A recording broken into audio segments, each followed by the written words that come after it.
네, 여러분 안녕하십니까? 자, 성인 세상 정말로 오랜만에 찾아뵙습니다. 자, 오늘은 지난 시간에 이어서 계속 15세기, 16세기 유럽의 정세에 대해서 살펴보도록 하겠습니다.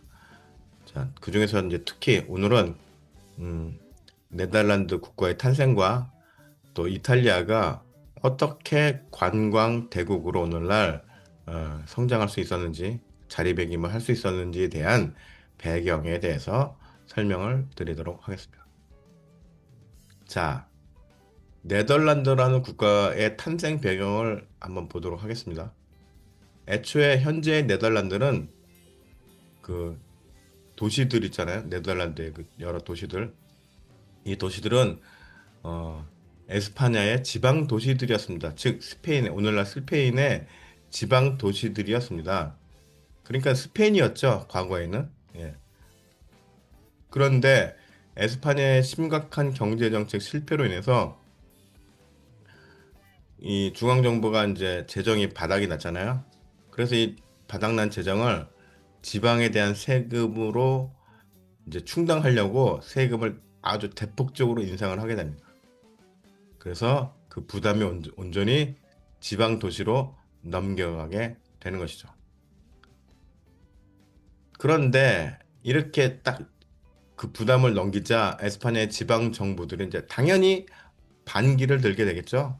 뭐 안트바르센, 브뤼셀, 뭐 암스테르담 등 지방 정부들은 지중해 지역과 어떤 스칸디나비아 또 발트해 연안 또 러시아 브리튼 제도에서 들어오는 물량의 정말 교역이 증가하고 있었습니다. 그래서 도시가 성장하고 있었는데 자, 이것을 에스파냐 정부가 아주 이들 도시에 들어오는 그런 그 부를 중요한 세수원으로 보고 아주 과도한 세금을 징수하게 된 것이죠. 거기에다가 이제 종교적 탄압까지 이제 있게 됩니다. 그러다 보니 불만이 이제 높아지게 되죠. 그래서 1581년 위트게으트 7주 동맹이 구성되게 됩니다. 이 힘으로 인해서 독립선언을 하게 되죠. 그래서 이른바 네덜란드 공화국이 탄생을 하게 되는 것입니다. 그런데 이 독립된 네덜란드가 독립하는 이 과정을 보니까 어떤 생각이 드십니까? 예, 미국이 영국으로부터 독립하는 그런 과정과 비슷하죠. 비슷합니다. 예. 물론 똑같은 상황은 아니지만 전체적인 정황이 비슷하게 흘러갑니다. 예. 그래 역사는 계속 또 반복되는 것이죠. 이러한 움직임에 대해서 에스파냐는 독립을 저지하기 위해서 아주 강력한 경제 봉쇄 정책을 펼칩니다. 그런데 지방 정부들은 이미 그것을 이제 다 예상을 했는지 식료품 등에 대해서 그동안 재고를 아주 많이 확보를 해놨었습니다. 그래서 경제 제재를 하는 동안 그 기간 동안 버틸 수 있게 됩니다. 그리고 언제까지 경제 제재를 할 수는 없잖아요. 그래서 마침내 봉쇄가 풀리게 되자 어, 네덜란드 사람들은 아주 그냥 몸에 난리가 날린 듯 그 국제 무대에서 상인들이 아주 그냥 뭐 아메리카, 뭐 아프리카, 아시아에 종횡무진 누비면서 사업적인 관계 구축을 시도하게 됩니다. 그리고 독자적인 공급망을 구축하게 되는데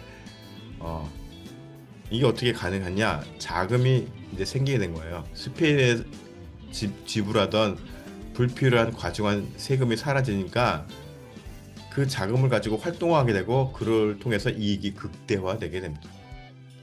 자, 이처럼 네덜란드가 독립해서 경제적으로 일어날 수 있었던 성공 비결을 보면은 세 가지 정도로 정리할 수가 있습니다. 첫 번째는 뛰어난 조선술입니다. 자, 네덜란드는 인근 해역의 지형을 연구하였습니다. 그래서 자신들에게 아주 적합한 배를 만드는 데 주력하게 됩니다. 당시 강력하였던 잉글랜드 군함보다 아주 효율적인 군함을 만들어서 대응력을 높이는 데 주력하였습니다. 그 결과 강력한 해상 장악력을 확보할 수 있게 된 것이죠. 자, 이걸 보면 어떤 생각이 드십니까? 오늘날 대한민국이 뛰어난 조선술로 인해서 굉장히 국격이 올라가고 있습니다. 예. 특히 미국에 대한 관계가 굉장히 대등한 위치까지 올라가게 됩니다. 왜 그럴까요?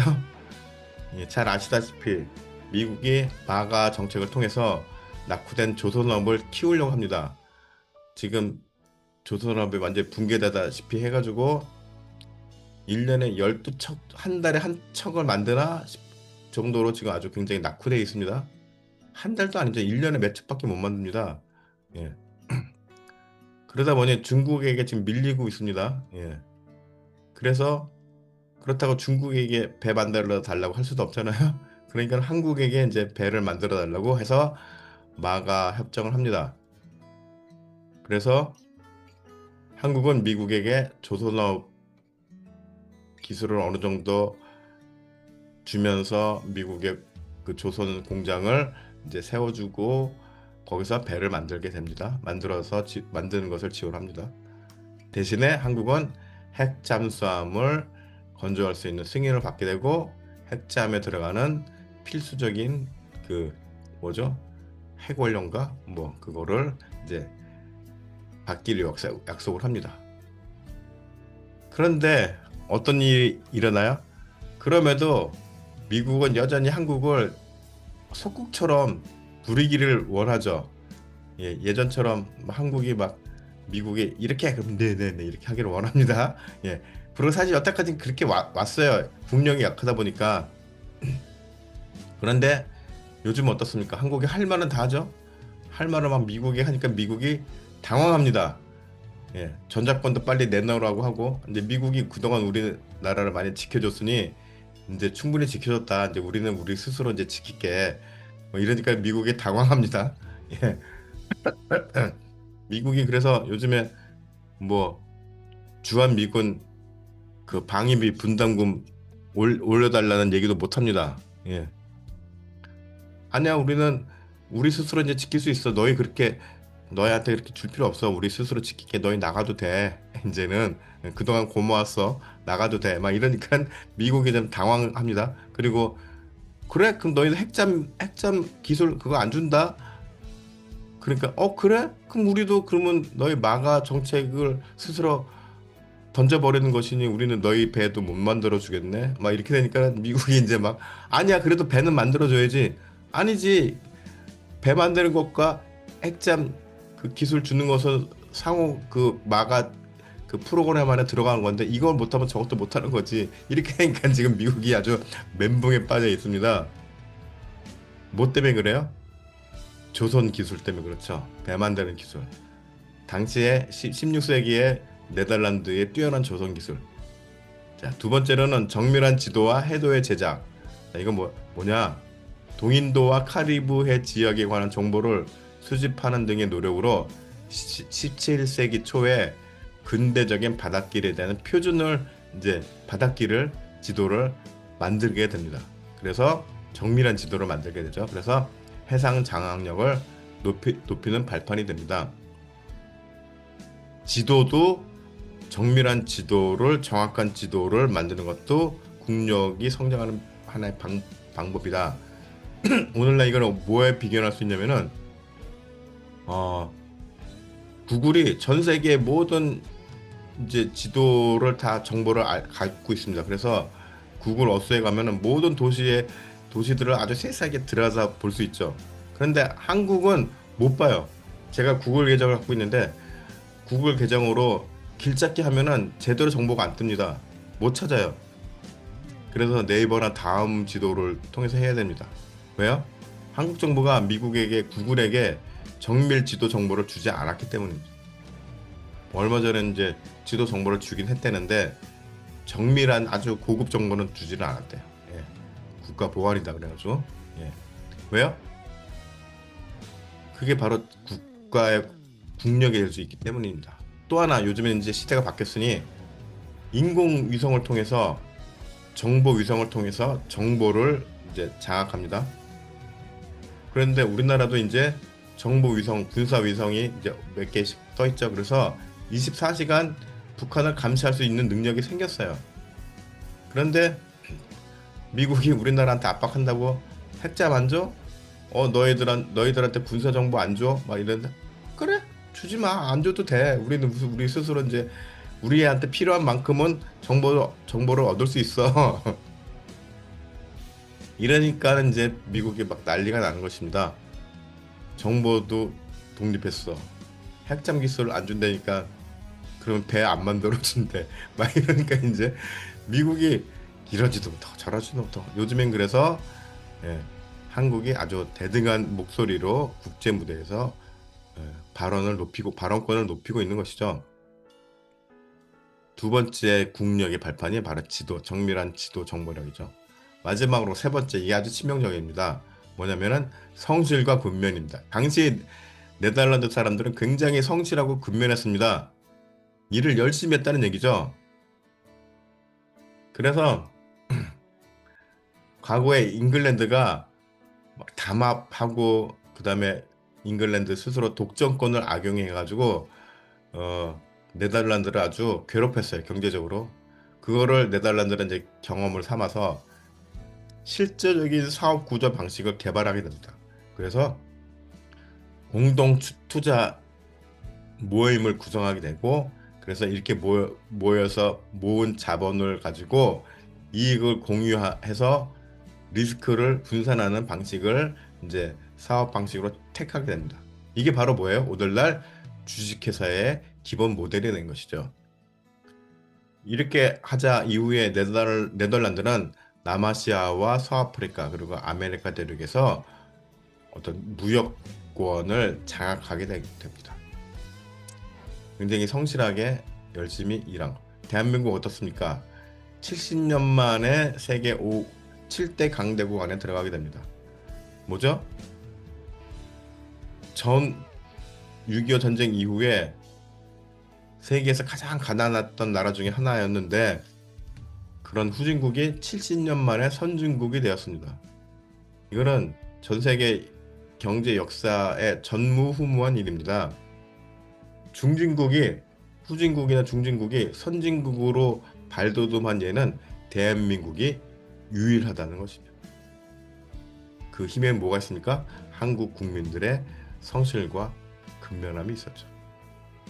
거기에 물론 플러스 교육열까지 포함해서 아무튼 뭐야 16세기에 네덜란드가 성장할 수 있는 발판이었던 조선술, 지도력, 지도 제작, 기술, 성실과 근면이 오늘날 대한민국이 갖고 있는 이 장점과 모두 다 부합합니다. 그리고 오늘날 이 장점이 오늘날에는 의미가 없느냐? 아니죠. 여전히 유효한 힘을 발휘하게 되는 것이죠. 그래서 이 역사를 봤을 때 오늘날 우리나라의 위치를 또 우리가 가늠해 볼 수 있는 것입니다. 자, 이제 이탈리아를 한번 볼게요. 이탈리아는 좀 결이 다르죠.